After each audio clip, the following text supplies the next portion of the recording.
Time now for another State of the Aquarium address with your host Paul, brought to you this week by Pets Warehouse. Good evening, everybody. Paul here, live once again from New Hyde Park.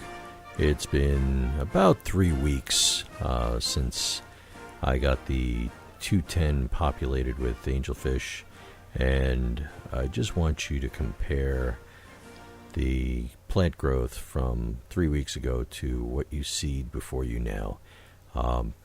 Case in point, the Madagascar lace plants, which you see in front of you. What can I say?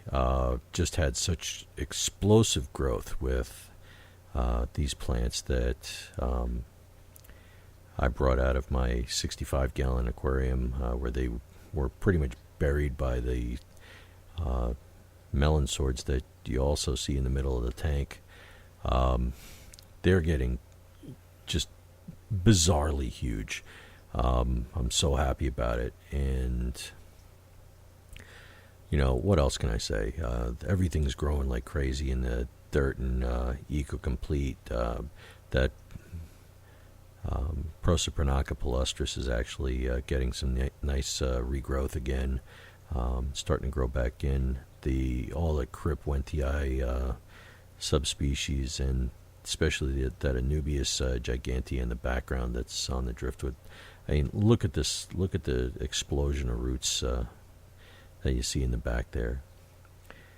Some of my tank population, that's a platinum angelfish, which is why it appears so bright on the screen. That is a Philippine blue wide fin. One of the 3 that I have in my tank that I hope to eventually breed. There's a Philippine blue ghost clown in there, and I did do a major house cleaning this past week, and this flower bud that you see here is from the Madagascar lace plant that's over on the other side of the tank. I mean, I didn't realize that the Madagascar lace plants could produce such long flower stems, and being that they propagate by seeds, I'm very excited by that. And by flowering and by creating seeds, I'm very, very excited by that. There are actually 2 flower stalks. That one that just is breaching the surface now. It's right in the middle of the plant, and just so happy with everything that's going on in the 210 right now. Been doing water changes to take some of the tannins out. Not worried about it, mostly because it's pretty much the environment that angelfish normally live in. As far as black water environments and very boggy, swamp-like conditions. But I cleaned out about 3 pounds of salvinia and duckweed that I had floating on the tank. As you can see, I'm about to feed my fish some spirulina brine shrimp.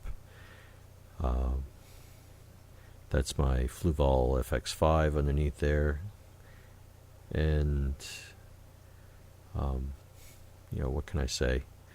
I'm just so happy with the way things are growing right now in my 210. Plans for the 210, pretty much leave it the way it's going. Maybe add some flame moss and some Java moss on some of the exposed driftwood, just to kind of soften things up, and also to give